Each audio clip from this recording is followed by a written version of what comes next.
Most people think you have to spend over $1,000 to get a reliable generator. They see names like Honda, Westinghouse, or Champion and assume anything cheaper is junk. But what if I told you that some of the $400 to $600 generators people ignore are built in the same factories, with the same engines and the same core components, just sold under a different name? Today, we're going to break down how generator companies sell the same machines under different brands, how private label generators actually work, why quiet and fuel options matter, how to size the right generator for your needs, and how you can save hundreds of dollars without sacrificing real-world reliability.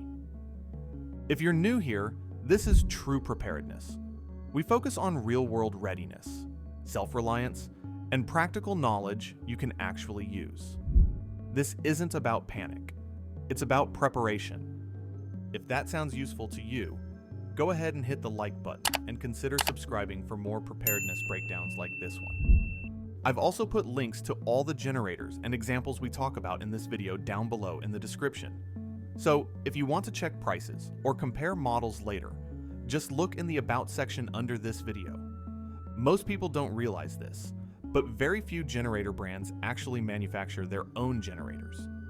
Instead, large overseas OEM factories build complete generator platforms and sell those same platforms to multiple companies. Each company puts its own logo on the machine, chooses cosmetic details, tweaks the control panel, and maybe adds or removes a feature or two. That's why you'll see generators from different brands with the same frame, the same engine layout, the same alternator housing, and even the same internal parts. They look different on the outside, but under the hood, they're often the same machine. So why would companies sell the same generator under different names?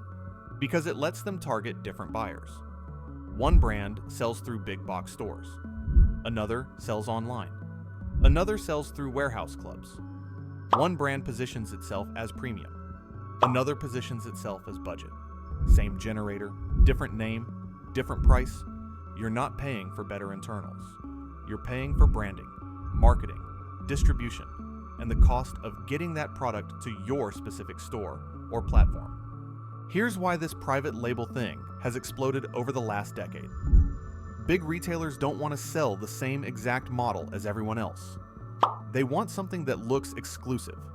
So instead of carrying a Westinghouse model you can price match online, they go to the OEM factory and say, build us that same generator, but paint it a different color, change the control panel layout slightly, and put our logo on it.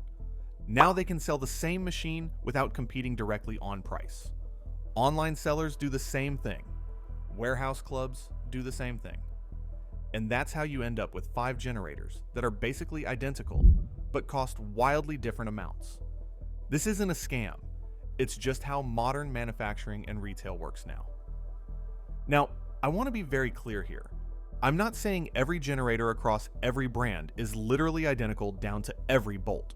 What I'm talking about is shared OEM platforms. The same manufacturers building very similar machines for multiple brands, often using the same engine families, the same internal layouts, and the same core components. Many brands source from the same OEM manufacturers and platforms, which is why very similar generators show up under different names at different prices. Each company puts its own logo on the machine, chooses cosmetic details, tweaks the control panel, and maybe adds or removes a feature or two. That's why you'll see generators from different brands with the same frame, the same engine layout, the same alternator housing, and even the same internal parts. They look different on the outside, but under the hood, they're often the same machine. More accurately, the same underlying OEM platform from the same manufacturer, sold under different badges with small cosmetic changes and feature tweaks. Let's look at some real examples. These aren't one-for-one clones. These are generators built off the same OEM platforms, using the same engine families and internal designs, then branded and packaged differently. Firman and Westinghouse share multiple inverter generator platforms. You'll find models from both brands with the same engine displacement, the same inverter boards, the same alternator platforms, and the same internal layout. Same engine family, same noise class, same fuel system, different badge, different price. Firman models are often $300 to $500 cheaper. Champion and Predator, Harbor Freight's in-house generator brand, are another well-documented overlap. They're separate companies, but they often source very similar OEM generator platforms. Harbor Freight doesn't build generators. They private label OEM platforms. Champion and Predator share engine families, inverter modules, control boards, and even carburetors. Same internals, same frame geometry, different branding, different warranty terms, different price. Predator is usually $100 to $300 cheaper. Westinghouse and Champion overlap too. They source from the same OEM factories.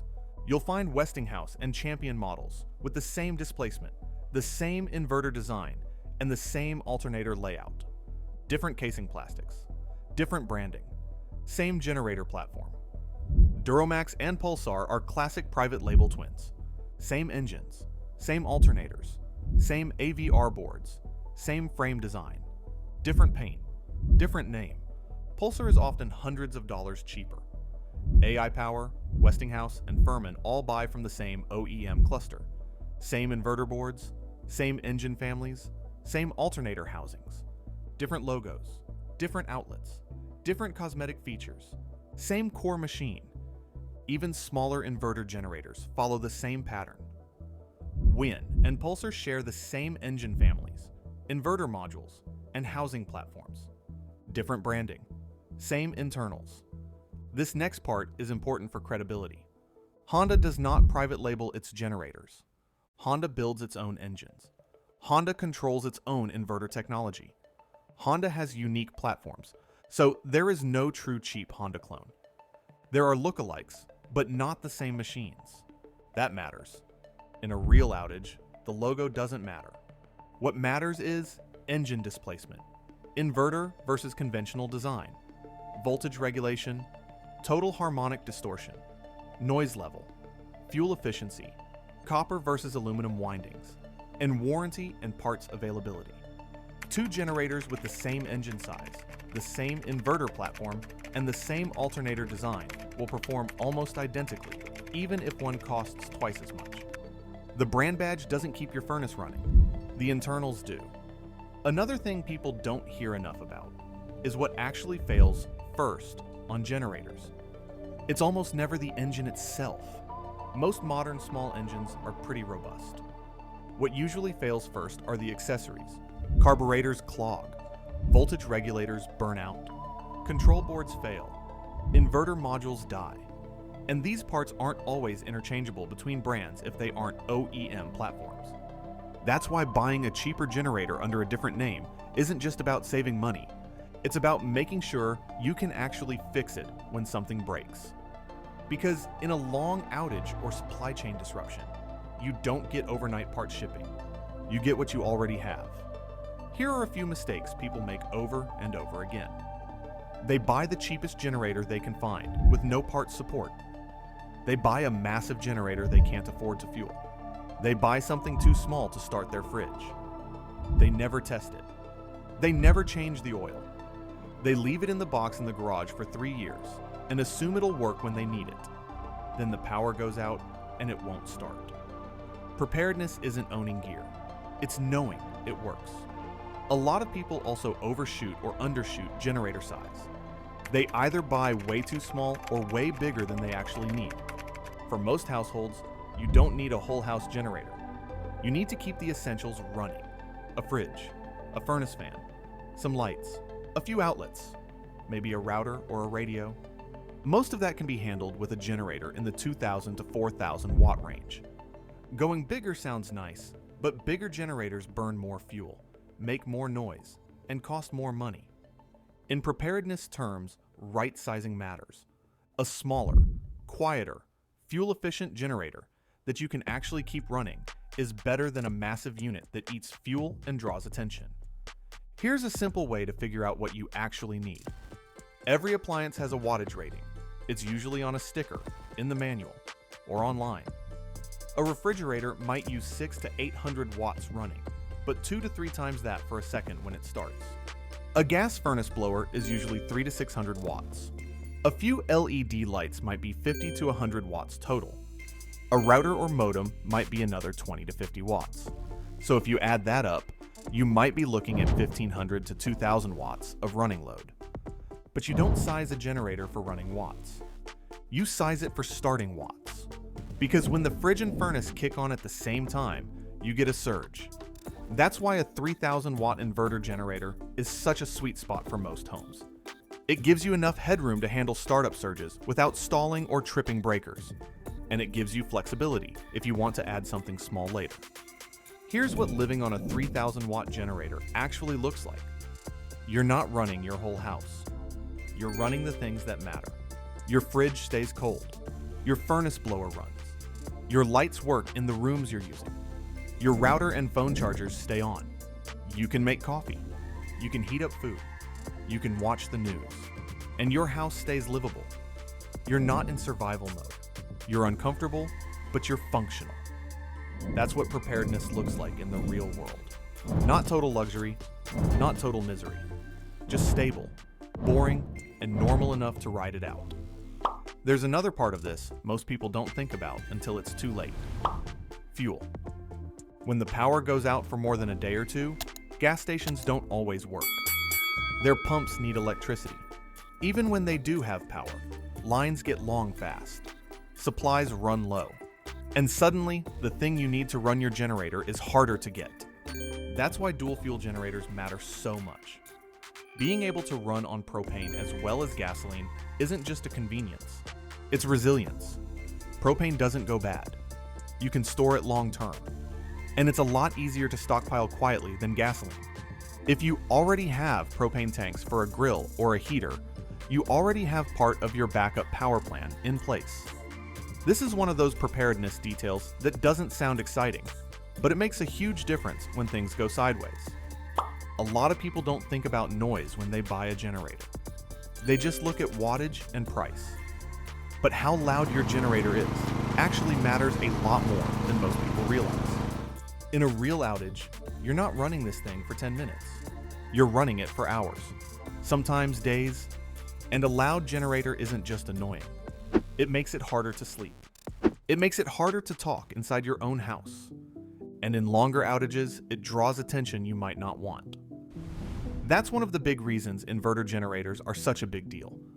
Unlike conventional open frame generators, inverter generators adjust their engine speed based on load. When you're just running a fridge, a furnace fan, and a few lights, the engine doesn't have to scream at full RPM. It throttles down. That makes them quieter, more fuel efficient, and a lot easier to live with. Most small inverter generators run somewhere in the low 60s decibel range under light loads. That's about the level of a normal conversation. A conventional open frame generator can be 10 to 20 decibels louder. Here's why quiet and fuel flexibility really matter together. In a long outage, your generator becomes your schedule. You don't just run it whenever you feel like it. You run it when you need heat, when you need to recharge devices, when you need to cool food. If your generator is loud and fuel hungry, you start rationing power. You start stressing about runtime. You start worrying about running out of gas. And you start drawing attention every time you turn it on. A quiet inverter generator on propane lets you run it longer, more discreetly, and with less stress. You're not watching the fuel gauge every hour. You're not broadcasting that you have power. And you're not panicking about the next gas station run. That combination changes everything. Here's the part most people don't think about until it actually happens. A boss of mine went through this a few years ago. We had a bad winter storm roll through. Heavy snow, high winds, and it knocked the power out to his area. At first, he thought it would be back on the same day. Then that day turned into a night, and that night turned into another day. After about 24 hours with no power, things started getting real. No heat, no lights, no hot water. It was winter, and the house was getting cold fast. And the big problem wasn't just being uncomfortable. His gas furnace wouldn't run without electricity. So even though he still had gas, he had no way to heat the house. That's when he started calling around to see if anyone nearby had a generator he could borrow. He finally found one down the road. He hooked it up just to keep the furnace running, the fridge cold, and a few basic lights on. And that's what kept his house livable until the power finally came back on a few days later. The crazy part is this: he wasn't a prepper. He wasn't paranoid. He wasn't trying to live off-grid. He was just a normal guy who assumed the power would come back on quickly. It didn't. Here's the part people don't think about. The first day without power feels like an inconvenience. You light some candles. You order takeout. You tell yourself it'll be back on soon. Day 2 feels annoying. Your phone batteries are dying. Your house is cold. Your food situation is getting weird. Day 3 is when everything shifts. That's when gas stations start running out. That's when stores are empty. That's when people start getting stressed. That's when you realize this isn't a glitch. It's a real outage. That's when people start making bad decisions. And that's when having a generator stops being a luxury and starts being a lifeline. We've already seen this play out all across the United States. Wildfires out west, hurricanes in Florida, Texas, and the Gulf states, ice storms in the Midwest, heat waves that overload the grid. Every single time one of these hits, the exact same thing happens. Generators disappear. You can't keep them on the shelves. Home Depot, Lowe's, Costco, Harbor Freight, empty. Online retailers show out of stock. Delivery times jump to weeks. Prices spike. And people who never thought they needed a generator are suddenly trying to buy one at the worst possible time. That's not preparedness. That's reacting. This is the part most people miss. You don't get to decide when a storm hits. You don't get to decide when the grid goes down. And you don't get to decide when generators sell out. When hurricanes hit Florida, generators were gone in hours. When wildfires hit California, same thing. When Texas froze, same thing. By the time people realize they need one, it's already too late. This is what preparedness actually looks like. Not bunkers, not panic buying, not living in fear. It's about not losing everything in your freezer because the grid stayed down longer than you expected. It's about keeping your house warm when the heat shuts off. It's about keeping food from spoiling, keeping medications cold, keeping your family comfortable. And if you can get that reliability for $400 less by buying the same generator under a different name, that's not cutting corners. That's smart preparedness. There are times when paying more makes sense. If you need ultra-quiet operation, extreme longevity, or top-tier service support, brands like Honda still have real advantages. But for most people, a mid-range generator from Firman, Champion, Westinghouse, Pulsar, AI Power, or Predator will give you the same real-world reliability at a much lower cost. Here's how to buy smart. Look at engine size, not branding. Look at inverter quality, not marketing. Look at total harmonic distortion ratings for sensitive electronics. Look at fuel flexibility. Look at warranty length and parts access. Ignore hype. Ignore influencer rankings. Ignore price as a quality signal. Because in generators, same machine, different name, way cheaper is the rule, not the exception. One last thing I'll say about generators. If you decide to get one, don't just leave it in the box in the garage. Run it. Break it in. Change the oil. Make sure it actually starts when you need it to. Because the worst time to discover a problem is during an outage. Preparedness isn't just buying the gear, it's maintaining it. If you found this breakdown helpful, go ahead and hit the like button. It really helps this channel grow. And if you want more videos about preparedness, gear, and real-world readiness, make sure you're subscribed so you don't miss the next one. I've also put links to all the generators and examples we talked about down below in the description. So if you want to compare prices or check availability, just look in the About section under this video. This isn't about panic, it's about preparation. At True Preparedness, we focus on real-world readiness, self-reliance, and practical knowledge you can actually use. Thanks for watching. Same generator, different name, way cheaper.